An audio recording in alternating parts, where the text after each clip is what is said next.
I want to thank everybody for joining us today for our field day and 75th anniversary.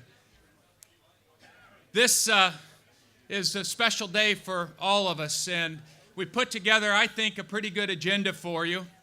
I hope that at least we have some wonderful weather to enjoy today. We're going to recognize some special people this morning before lunch. And then, as Andrea explained, after lunch, there's a variety of activities that all of you can be involved in. Before I introduce the first speaker, I want to thank all of our stakeholders and clientele that are joining us here today and are being with us here today for this anniversary. I also want to thank the faculty, staff, and students of the Range Cattle Research and Education Center for all the work that they did. Some of them have worked for several weeks putting this together, and one person in particular, Andrea Dunlap, has been working for even longer than that.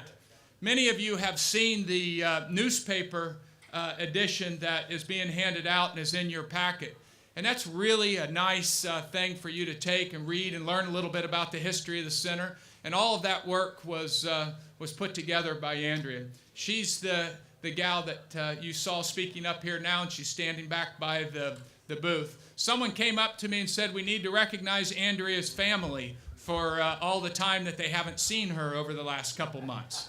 So if you just would, please, let's give her a round of applause for the work that she's done.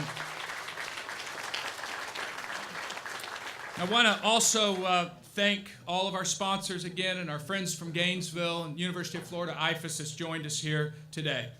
Last night, before the field day, we often have a dinner for all the folks that have to travel a long ways and are probably staying in hotels here. And generally, that's our allied industry folks. And Dr. Jack Payne, the Senior Vice President of IFAS, and my boss joined us last night and recognized some important people that are helpful to University of Florida IFAS. It's my pleasure to introduce him here today and thank him for being here on this special day. And he's going to take the mic for a moment. Thank you. Thanks, John. Thanks, John. Good morning, everyone. It's wonderful to see such a great group come out to help us celebrate our 75th anniversary of this great research station. John's leadership is becoming bigger and bigger part of the history of this station. He's been at this station for 18 years, and the 11 of those years he's been the director. Now, he's only the 4th director in the history of the station. So I think that's great evidence that to be here at ONA is a destination. It's not a stepping stone to a bigger and better job. So John, thank you for all you do. Let's give a round of applause to John and his leadership. He's done so well here that we have a program in IFAS we call Lead IFAS, and it's how we identify up-and-coming faculty and staff for future leadership positions. It's a pretty intense leadership program, and just appointed John to head that up so we can come up with more people that are like John Arthington. I also want to acknowledge the terrific faculty and staff we have at this center. It's just a highlight of the 13 research stations we have throughout Florida. And the faculty and the staff are the people that really make John look good, and me as well. So I really appreciate all that they do. And John mentioned Andrea, and I also want to acknowledge Andrea. She's the one that really runs the station. John and I know that, so thank you. Well, to get a sense of how long this center has served you, consider this. 75 years ago, the University of Florida could get an acre of land here for $2.25. 75 years ago, 95% of this county was in beef production. And 75 years ago, the Florida Cattleman and Livestock Journal reported, and I quote, "Good or purebred bulls were a curiosity." And it reported that only a limited area of Hardee County had been planted with improved grasses. Times have changed. What hasn't changed is that you recognize that science can make your lives and the lives of your animals a whole lot better. And your land-grant university is still a place you go for that science. Here's another thing that hasn't changed in 75 years. Dr. Elver Hodges started here as an associate agronomist in 1941. The range wasn't even fenced back then. He spoke at the 50th anniversary of the center, and he turned 104 years old this August. He's here with us today.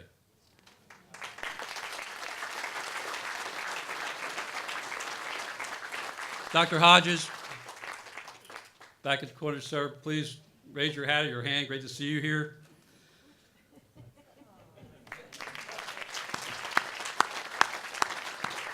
A founding member of this research station, a 39-year employee of the University of Florida, and a 2014 inductee into the Florida Agriculture Hall of Fame in 2014. Thank you, sir. Now, I'd like to think that in some ways the Range Cattle Research and Education Center is still like it was when Dr. Hodges started working here in 1941. That is, a place full of smart people who had great relationships with producers, who work hard to solve problems, and have a great time doing it. And like the legislators, the citizens, and the cattlemen that helped get this place started, our supporters today know that this is part of their creation. That building over on my right here exists because of the Cattleman and the Mosaic Corporation. And in addition to the great faculty that I acknowledged earlier, like Joe Vendrami, Maria Silveira, Brent Sellers, and many others, because of your support, we now have people like Rael Boughton, who's here figuring out how often coyotes kill your calves. And we've got a new faculty member in Chris Pravat, crunching numbers to determine which forages will help your bottom line. And Glazy Silva just finished up research on pregnant cow nutrition because Westway paid her graduate stipend. She lived in student housing here that was partially built by the Florida Cattlemen's Association. So it all started when a group of Hardee County citizens, cattlemen, and legislators turned to science for solutions. They enlisted their land-grant university in that search, and together they opened this center. And John mentioned last night, we had a dinner. We honored Representative Glenn Stubbe, who helped us get funding in the legislature to restore our beef teaching unit on campus. And at that dinner, I was thrilled to see Dr. Barbara Carlson come. Many of you know her.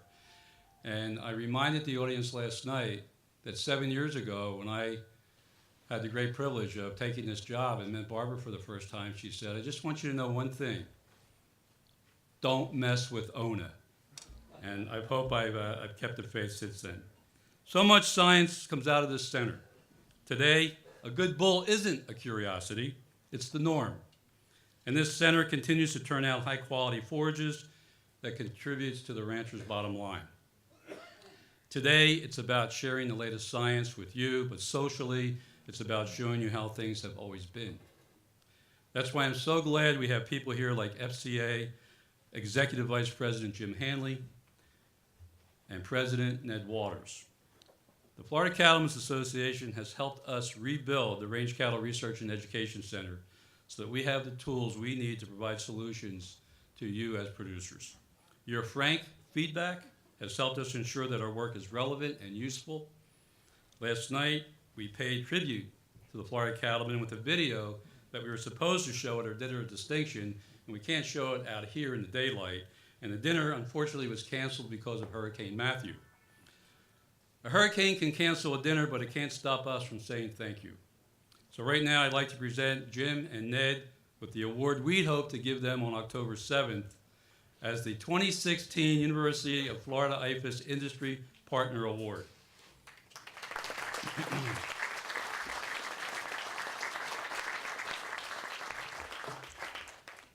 Jim and Ned, if I can get out of the box. It reads, for their continued partnership in advancing UF IFAS priorities through legislative advocacy and philanthropic support, we proudly present this award to the Florida Cattlemen's Association.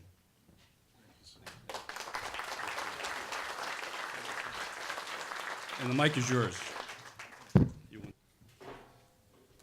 Thank you, Dr. Payne.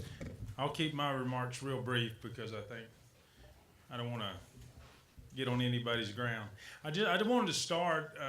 We talk about the research and all that's done here, and I think back, especially looking at the scrapbooks of what this was 75 years ago, and how that transition took place from a bunch of cow folks in this part of the world and throughout the state to accepting research and those kinds of things.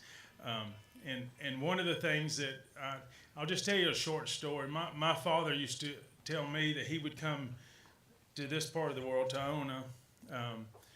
This would have been somewhere in the very early 30s. He would come down and spend a couple of weeks with his uncle who ran cattle in this part. And one day they were coming back, and they had a cow truck full of horses. And Horse Creek runs about a mile or so west of here, north and south. And they were crossing the creek on the bridge, and the bridge caved in, and the truck rolled off the bridge into the creek. And he said there was a bunch of grown cowboys with them, but they jumped out, grabbed an axe from behind the seat, and chopped the stanchions off, even with the bed, and the whole bed rolled into the river or the creek with the horses in it, and the horses kicked out, and they got the horses and got some ropes out and hooked to the truck and drug the truck out, and they all headed back east, going home. And so the resourcefulness of those kinds of people back then was amazing. They came here, and they had been struggling with this for ever how many years before that, and trying to beat a living out of this land. And then the research center shows up, and people like John Arthington back then would say, selenium and copper and all those trace elements are important to you. And they actually had the vision to say it, and the cow people had the vision to listen to them and to do it. And it's really been a good partnership. It continues today. I hope it's another 75 years. I hope my grandson's here when they have the 150th anniversary. So, but anyway, welcome, and thank you all for everything you've done. Dr. Payne said that he gets a lot of candid suggestions from the Cattlemen's Association, and sometimes it is pretty candid. But we hope that the university continues to listen to that, and we'll continue to listen to y'all's results, and it's a good partnership, and we'll continue to support you. Thank you.